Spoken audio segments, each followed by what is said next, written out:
forget about what the camera looks like. Mm-hmm. Forget about, looking bad, because guess what? You look bad. You do. It is what it is. Charlie, I remember when we had our conversation in Nashville, sitting around a table eating some great food. And by the way, great food. I had such an amazing meal, and thank you for that. It was so cool to hear you give us really advice on starting our podcast, because it was something that Sean, as we know from Cali Barbecue, kind of pushed you into, as well as pushed me into. I've had profound experiences and amazing kind of conversations with operators who've really helped me grow tab in our business, right? Like, I don't think it was necessarily like a direct sales channel for us, but this network that we were able to create and people providing advice and experience has just been so massive and helpful for us. It sounded similar back in October when we spoke, that was something that you guys had as well. Now, I wasn't able to empathize at the time because I didn't have a podcast. I didn't have a radio show. I hadn't done all the things that you had done, but now I can see a little bit of what you're talking about. I'd love to understand, like, when you've gotten into things now, and not talking about the first few months or the first year, let's say, running a restaurant, but you now as a entrepreneur, how does the media side of things help kind of add on to your bucket of knowledge and allow you to kind of find new things and explore new ways? And I mean, we were just talking offline about all the new roles that you're taking. What do you think media has to play in that story? Man, where do I start? I guess I got to back up and kind of punt a little bit. So Sean and I first met on an Instagram Live. Yeah. It was supposed to be a Zoom call or a Google Meet or something. And, I had never met the guy before. And a friend of mine hooked us up that knew him and knew me and said, y'all are a lot alike. You need to chat with him and y'all can probably learn some stuff. Yeah. And I was like, okay, great. So I don't know, half an hour before I'm supposed to get on this Zoom call with someone that I've never met before, didn't do any research about him. So I had no idea who he was. Simply just sent me a text and said, hey, let's just do this on Instagram Live. And I literally, I said out loud, like, who in the heck is this guy? Like, why are we going to do a business call on a social media platform? So, like you said, one thing led to another, and I got shoved off a cliff to start doing the media side of my business. Simply put, man, one of the biggest lessons I've learned is how to give an elevator pitch. Yeah. I didn't know that being able to tell people who I am and what I do in a 30 to 60 second window was important. I thought that was just, shaking hands and looking somebody in the eye and, smiling and being cordial and having hospitality. I didn't think that it would be important. I didn't think I'd be in rooms that it would be important. I didn't think that, I didn't think people cared. I'm just some dumb redneck from Murfreesboro, Tennessee, who cares what I think. And what I found was the media side is not even really about what I think or what I say, but how authentic I am. And people enjoy having conversations with me, not because they're going to learn anything, but because they know they're going to get the truth. Mm-hmm. And they know that they're going to get my truth. Yeah. And they're going to get 100% me. I'm not changing for anybody. I'm too gray headed and too stubborn to change my ways at this point. So, it's the media side has opened doors for me that I didn't think were possible because of how many different folks we've had on the show now. We're 2.5, almost 3 years in. Mm-hmm. We're on ESPN radio. We do a ton of social media stuff, but the lessons that I've been able to learn from other people's mistakes have helped me kind of navigate some waters that I didn't even have to put a toe in because somebody else already screwed it up, and I could just kind of skip that process. So but just the biggest thing is being able to speak in front of a camera, being able to give that elevator pitch, and not having to recite it and stumble on my words and tell people who I am without even having to think about it. Mm-hmm. Yeah, it's authenticity, I think, is so important to the elevator pitch. So people can feel it, right? Yeah. Now, I got a bunch of different ideas of where I'd love that follow up next, but I kind of want to ask a bit of an open-ended question. Like, well, what do you think, like, the authenticity, what do you think being authentic really means in a media capacity? Obviously, we have conversations about being authentic in your walk of life or to your employees, but here, right, where there is production, where we're supposed to be, maybe a little bit bigger than who we are, because that's what we see media to be. What does authenticity in that setting mean to you? Well, the real world busted the whole authenticity open, right? MTV hit the nail on the head, and it was 2 outs and bottom of the ninth, and they just crushed one. Otherwise MTV would have been a dead horse a long time ago. Yeah. Right.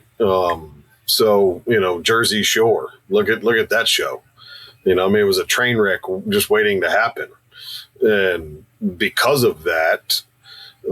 Because those guys were who they were and they just put cameras in the corners and just let them be who they were, people loved it because it resonated with people.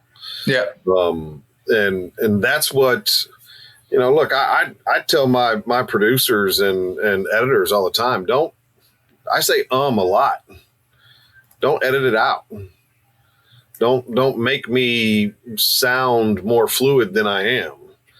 Because 99.9% of the people in the world sound just like me when they're talking. And people don't want to listen to.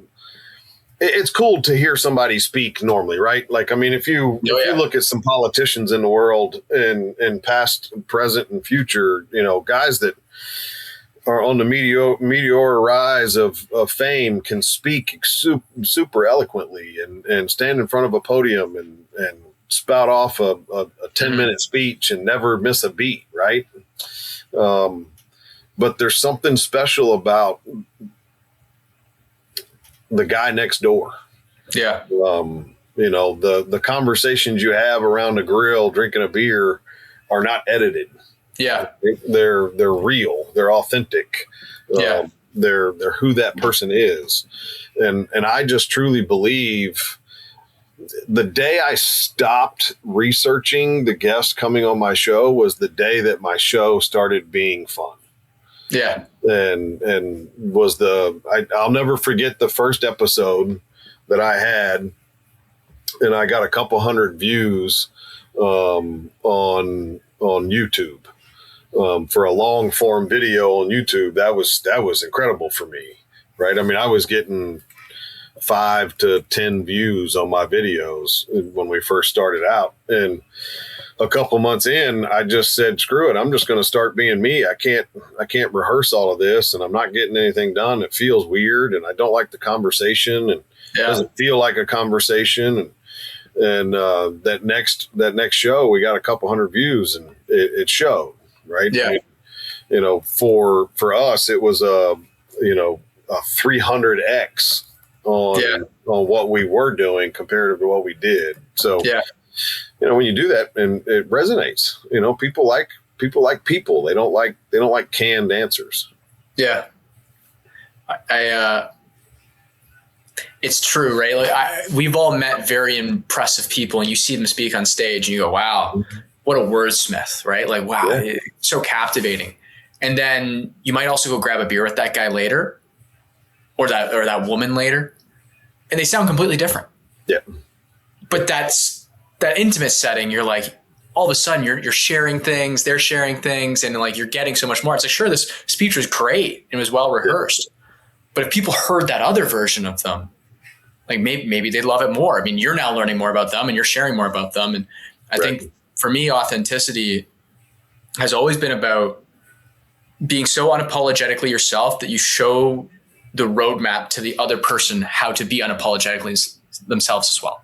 And there's a lot of people who might not feel comfortable going out there on a limb and, making a mistake or, Like I was one of those people. I hands down was one of those people. My corporate world experience, I spent 26 or 27 years in restaurant corporations. And when I say corporations, I worked for Ruby Tuesdays when they had 900 stores. Yeah. It was one of the largest restaurant companies in America, and full service wise. And, I worked for Logan's. I worked for Bar Lou. I worked for a lot of large chains. And, you wore dress shoes, slacks, and a sport coat to work every day. And, you covered up your tattoos, and, you couldn't have a beard,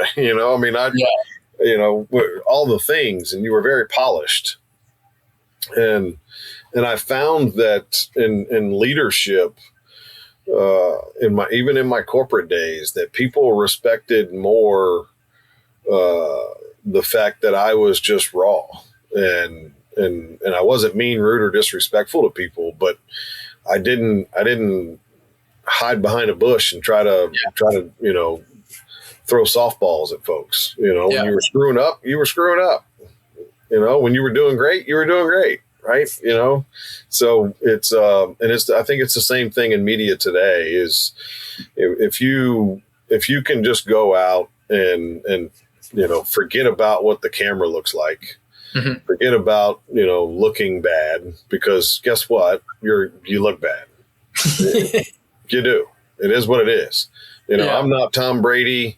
I'm not fancy and work out all the time and got a jawline, and I'm mid-40s and I got 3 kids and I work too much. It is what it is.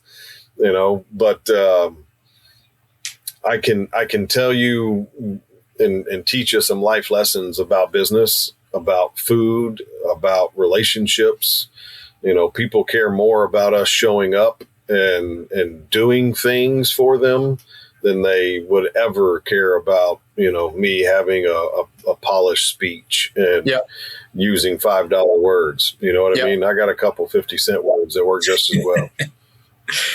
There's, I think there's nothing more impressive than somebody who can explain something very complex in a really simple way. Yeah. You don't need the big complicated words. I've been around, as an example, my girlfriend's brother is a genius. He's very, very financially savvy. He works at a very prominent venture capital company, and he talks about things in a way that is just so approachable. Yeah. And he's coming up to their college that I'm at right now, and a couple of these awards have, for some of his growing up, I'm in this. And they're like right now. And I understand technology, I have a finance background, but nothing to the degree of what this guy has. But he includes me in the conversation, speaks about it in a approachable way. And then you see him as being even greater. Nothing about it is gate kept. Right. And I think that's something that's super important with authenticity that you touched on as well earlier, which was being authentic means being yourself. Being yourself means sharing your failures, sharing those mistakes. And if you're authentic with someone, they're more likely to be authentic back to you. So talk to me a little bit about when you've been authentic and people have responded, in the same way, and they've shared mistakes, and you have listened to those mistakes, try to not make those mistakes. How has that improved maybe your life, your business life in general, that ability to learn and get people to share those things with you? I think the learning side for me is just curiosity. Yeah. I have never thought that I was the smartest guy in the room. I've never thought that I was the best business person. I still don't believe that I'm, the best pit master. I don't think I am a great radio podcast host. So I'm constantly trying to find new ways and do new things.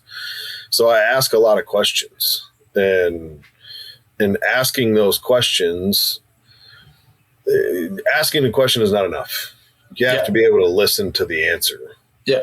And although there's people like your brother, or your girlfriend's brother that are very good at breaking down complex things into a simplistic form. There's also the polar opposite of that. Oh yeah.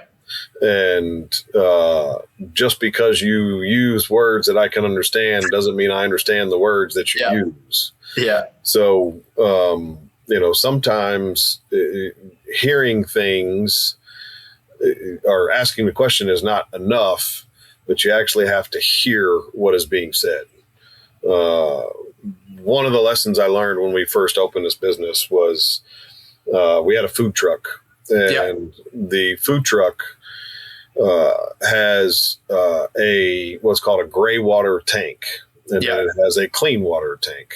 And the clean water tank and the gray water tank in Rutherford County can't be the same size. Yeah. So the gray water tank has to be a percentage larger than the clean water tank. So that way, when you're, washing your hands and cleaning your dishes, you don't overflow the gray water tank. Makes all the sense in the world. We didn't have the proper amount of percentage bigger in the gray water tank. Yeah. So me and my business partner went on and on and on for a while. And I say a while, meaning probably a week or two past when we were going to open the business, trying to figure out what we were going to do. And he called me one day, my business partner called me one day, and I had to slow down because I was still in a panic trying to figure out how I'm going to get this business open and running. And the solution was as simple as changing the hot water heater out from a holding tank to an on-demand hot water heater. And then we come within the range of what we need. We have the hot water we need. We have everything we need. Yeah. And when you think about that from your home standpoint, it's a very expensive process. Yeah. Right. And a very complicated process. And so I didn't hear him when he said, all we have to do is change the tank out. Everything else is the way it is. My brain went immediately to, okay, we got to change all the plumbing. We got to get the new tank. We have to have that installed. How much is the tank going to cost? Yeah. Okay, well, that's going to be a couple of $1,000s. We don't really need to spend a couple of $1,000s. We just started, and I'm just going down a rabbit hole. And it was one of the best lessons I've learned in business to this day was to slow down, listen, and keep things simple.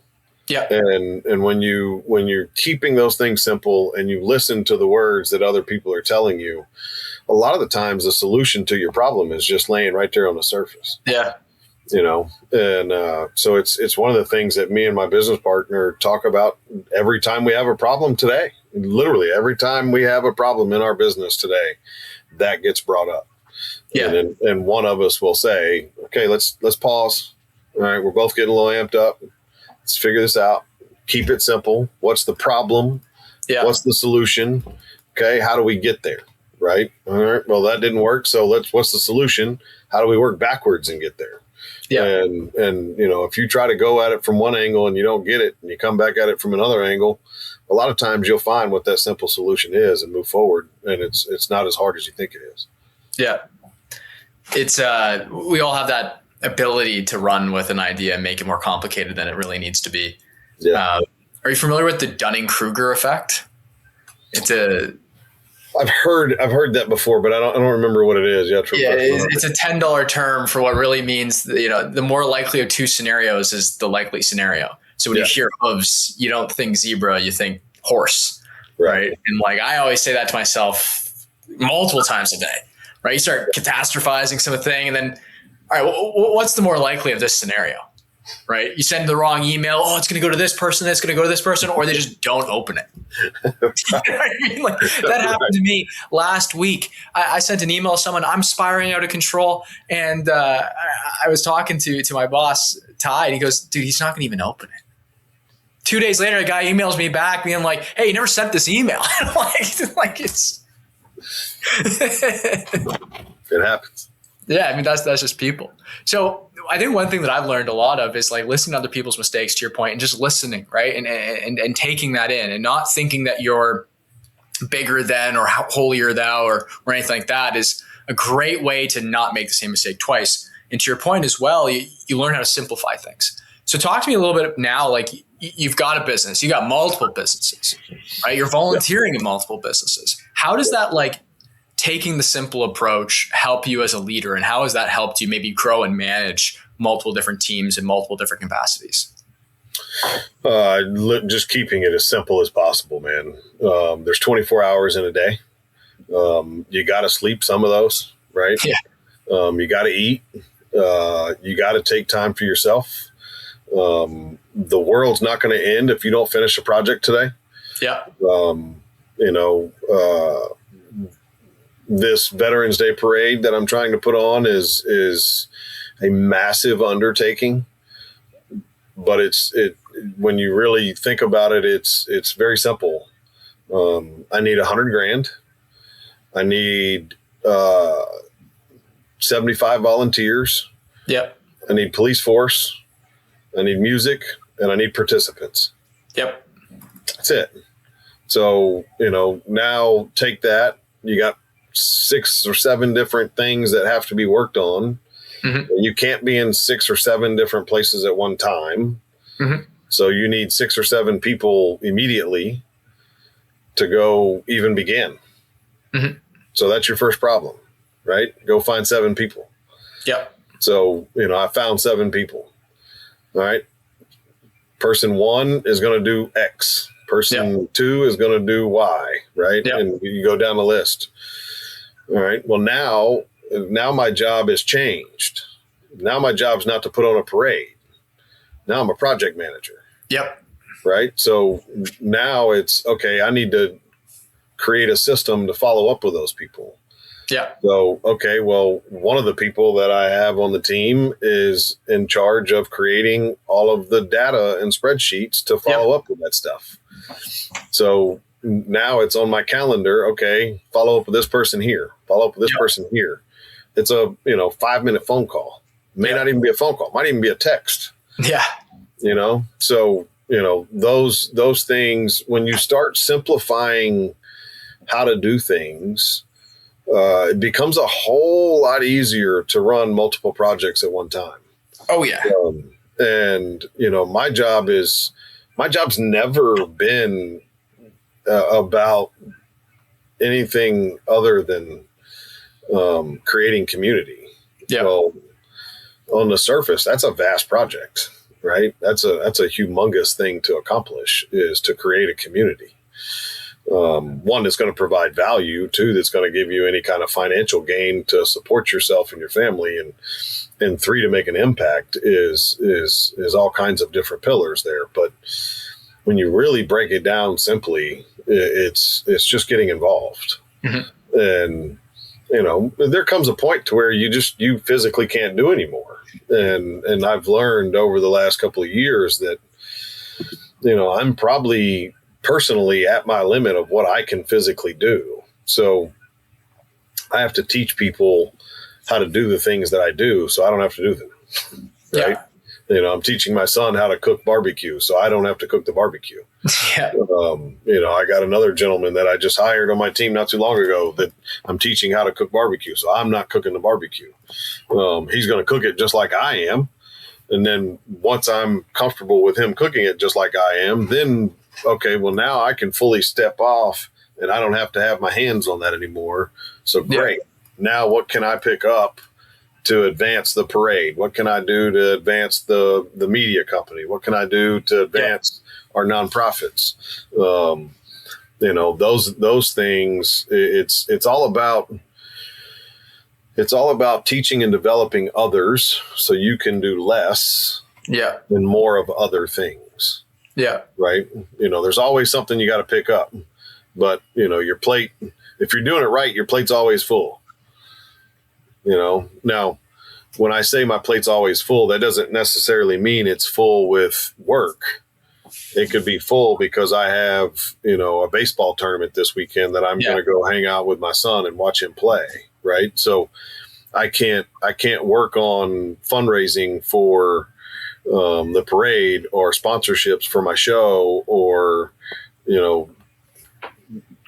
cooking brisket because I'm, going to be, an hour away from my smoker. Yeah. Right. Yeah. So, you have to be able to figure all that out, and what's important to you will always fill up your plate.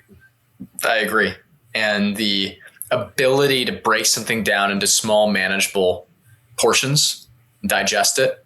It's that, like, learn how to do something, detail how you do it, teach someone how to do it, and then you repeat. Yep. Simple the whole way. Yeah. And eventually you become to where your days are still full. You're still working just as hard on things as you were, 5 years ago. I work harder now than I did 5 years ago, but I don't work physically as hard as I did 5 years ago. Yeah. I'm not the one cleaning my food truck and doing all the prep and doing all the smoking and doing all the advertising and doing all, now we've taught people how to do things. So I'm not having to make macaroni and cheese every single day of my life. Yeah. So yeah, it's a rinse and repeat every day. Yeah, I agree. It's the same thing that's happened to me, right? Like, I mean, I'm not pounding phone calls the way I used to when I started my career, but man, I work more 12-hour days now than I've ever done in my life. It's just a little bit different with what those hours are. Right. Yeah, 100%. No, it's amazing. Well, Charlie, thank you so much for taking the time to chat. This is awesome. And I want to first thank you for a lot of the advice that you gave me back in October that, heck, maybe you don't even remember providing, but it definitely resonated with myself. This is a good time as ever. Why don't you just kind of introduce yourself and tell us a little bit about your story and who you are? Oh, man. My name's Charlie Eblen. I'm the owner and operator of SingleTree Wood Fire BBQ right here in Murfreesboro, Tennessee. A little bit about who we are and what we do. I am simply put a man on a mission to become the Nike of barbecue. We will do that by building community, storytelling, and the perfect plate of barbecue every single time. So it's pretty simple, man. I figured the country was founded over a dinner, and they created a community that has lived for 250 years. So why can't I build a community off of my barbecue and tell some stories in the process and give back to the community a little bit in the process? So, we just want to provide a legacy for the family, for the community that is more impactful than anybody else. So, we get up every day and try to live that mantra and keep pushing at it. That's amazing. Well, once again, thank you so much for taking the time to chat. I really appreciate it, and hopefully you get to do it again soon. Of course. Anytime, man. Thank you. Thank you.